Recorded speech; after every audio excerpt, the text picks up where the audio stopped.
우리 사도신경으로 함께 신앙 고백 하시겠습니다. 나는 전능하신 아버지 하나님, 천지의 창조주를 믿습니다. 나는 그의 유일하신 아들, 우리 주 예수 그리스도를 믿습니다. 그는 성령으로 잉태되어 동정녀 마리아에게서 나시고 본디오 빌라도에게 고난을 받아 십자가에 못 박혀 죽으시고 장사된 지 사흘 만에 죽은 자 가운데서 다시 살아나셨으며 하늘에 오르시어 전능하신 아버지 하나님 우편에 앉아 계시다가 거기로부터 살아있는 자와 죽은 자를 심판하러 오십니다. 나는 성령을 믿으며 거룩한 공교회와 성도의 교제와 죄를 용서받는 것과 몸의 부활과 영생을 믿습니다. 아멘. 하나님의 말씀은 요한복음 13장 16절 말씀입니다. 우리 함께 읽어보겠습니다. 내가 아버지께 구하겠고 그분은 너희와 영원히 함께 있을 다른 보혜사를 보내주실 것이다. 요한복음 14장 16절 말씀. 아멘. 혼자가 아니에요. 북아메리카에 한 부족이 있었어요. 그 부족 소녀들에게는 성인이 되기 위해서 반드시 치러야 하는 시험이 있었어요. 아버지가 아들을 데리고 부족과 멀리 떨어진 숲으로 간 후 아들의 눈을 가린 채 홀로 그곳에 남겨두는 것이지요. 그렇게 남겨진 소녀는 숲속에서 홀로 긴 밤을 보내야만 했어요. 우리 친구들이라면 어떨까요? 소녀는 아주 무서웠을 거예요. 나무를 스치고 지나가는 바람 소리도 무섭고 동물의 울음소리도 무서웠을 거예요. 그러나 무엇보다 늘 자신의 울타리가 되어주던 아버지가 곁에 없다는 사실이 가장 무섭지 않았을까요? 어쩌면 자신을 내버려 두고 간 아버지를 원망했을지도 모르겠어요. 홀로 그 시간을 버티고 아침이 되어 드디어 눈가리개를 벗는 시간이 되었어요. 눈가리개를 벗자 그 소녀의 눈에 어렴풋이 한 사람이 보이는데 누구였을까요? 놀랍게도 바로 아버지였어요. 혼자 있었다고 생각하는 그 밤에 아버지는 꼼짝없이 그 옆에 앉아 아들을 지켜보고 있었던 거예요. 이처럼 우리를 절대 혼자 내버려 두지 않는 분이 있어요. 늘 우리와 함께 하시는 분이지요. 그분은 누구일까요? 예수님의 말씀으로 들어가 보겠습니다. 이곳은 6월절 저녁 식사 때였습니다. 예수님은 제자들의 발을 씻긴 후 말씀하셨어요. 제자들아, 내가 너희와 같이 있는 것도 이제 잠시뿐이다. 내가 가면 너희는 나를 찾아다닐 것이다. 하지만 내가 가는 곳에 너희는 올 수 없다. 베드로가 예수님에게 물었어요. 주님, 어디로 가십니까? 예수님이 말씀하셨어요. 너희는 내가 가는 곳에 지금은 따라올 수 없다. 나중에는 따라올 수 있을 것이다. 베드로와 제자들은 이해할 수 없었어요. 베드로는 또다시 용기를 내서 말했습니다. 주님, 제가 왜 지금은 따라갈 수가 없습니까?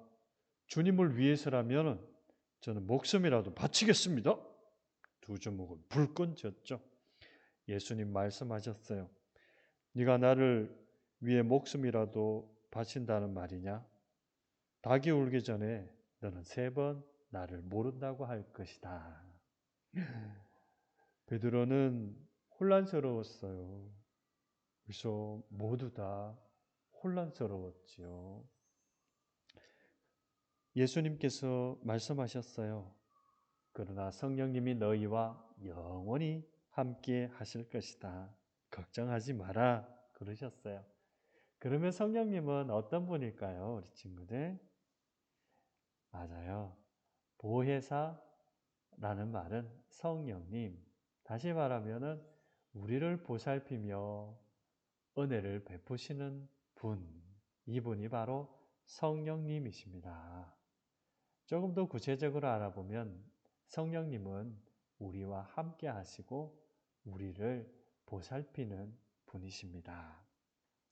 예수님은 남겨질 제자들이 끝까지 참된 제자로 살아가기를 바라셨어요. 자신이 결코 없어도 복음을 전하기를 바라셨고, 그러나 제자들은 연약하고 부족했기 때문에 그들과 함께하며 도울 수 있는 분이 필요했습니다. 그래서 예수님은 그들에게 보혜사 성령님을 보내셔서 함께 하겠다고 약속하셨어요. 예수님은 이 약속을 한 번이 아니라 여러 번 반복해서 말씀하셨지요. 십자가에서 죽으시기 전에도 제자들에게 말씀하셨고, 부활하시고 하늘에 올라가실 때도 말씀하셨어요. 사도행전 1장 8절의 말씀입니다. 우리 함께 말씀을 읽어보겠습니다. 오직 성령이 너희에게 임하시면 너희가 권능을 받고 예루살렘과 온 유대와 사마리아와 땅끝까지 이르러 내 증인이 되리라 하시니라. 사도행전 1장 8절 말씀.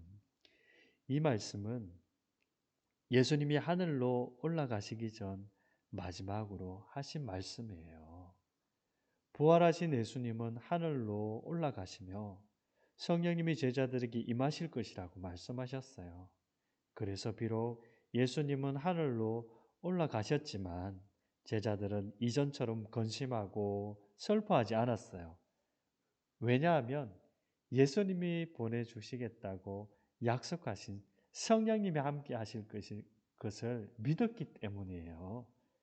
제자들은 슬퍼하는 대신에 예수님이 약속하신 성령님을 기억하고 그리고 성령님을 기다리며 예수님을 따르던 사람들과 함께 마가의 다락방에서 열심히 기도를 하였습니다. 기도를 하니까 성령님이 임하셨어요. 두 번째 성령님은 어떤 분일까요? 성령님은 진리의 영이에요. 진리의 영이신 성령님은 우리가 예수님의 말씀을 잘 깨닫도록 도와주시고 기억나게 하십니다. 그뿐만 아니라 우리를 바른 길로, 선한 길로 인도해 주십니다. 어두컴컴한 밤에 빛이 없다고 생각해 보세요. 길이 보이지 않겠죠? 어디로 가야 할지 몰라 무서울 거예요. 하지만 가로등이나 손전등이 있다면 길을 발견하고 앞으로 나갈 수 있어요. 예수님은 우리에게 분명히 말씀하셨어요. 나는 너희를 고아처럼 버려주지 아니하고 너희에게 다시 오겠다. 우리는 성령님이 우리와 함께 하시고 우리 안에 계신다는 것을 믿어요. 진리의 영이신 성령님과 함께라면 어떤 어려움도 이겨낼 수 있어요. 성령님이 우리의 길을 밝히시고 인도하시기 때문입니다.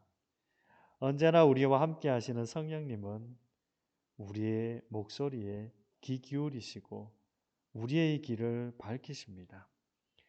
진리의 영이신 성령님이 우리를 올바른 길, 선한 길로 인도해 주세요. 성령님과 함께라면 어떤 어려움도 두렵지 않습니다.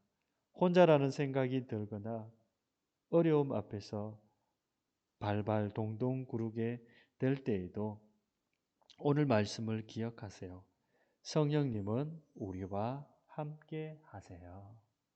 우리 유년부 친구들과 함께 하시는 성령님을 믿으며 기억하며 살아가는 우리 친구들 되길 바랍니다. 함께 기도하겠습니다. 우리와 함께 하시는 성령 하나님, 예수님께서 지금도 우리와 함께하여 주시고 보혜사 성령님으로 함께해 주십니다. 이런 예수님과 함께 살아가는 것을 믿게 하시고 어려운 일이나 두려운 일이 있을 때마다 성령님을 의지할 수 있는 우리 친구들 되게 해주세요. 또 올바른 길로 인도해 주시는 그 예수님을 의지하며 살아가는 우리 친구들 되게 해주세요. 예수님의 이름으로 기도드립니다. 아멘. 우리 주기도문으로 함께 기도하겠습니다. 하늘에 계신 우리 아버지, 아버지의 이름을 거룩하게 하시며 아버지의 나라가 오게 하시며 아버지의 뜻이 하늘에서와 같이 땅에서도 이루어지게 하소서. 오늘 우리에게 일용할 양식을 주시고 우리가 우리에게 잘못한 사람을 용서하여 준 것 같이 우리 죄를 용서하여 주시고 우리를 시험에 빠지지 않게 하시고 악에서 구하소서. 나라와 권능과 영광이 영원히 아버지의 것입니다. 아멘. 우리 친구들, 5월 5일은 어린이날이에요.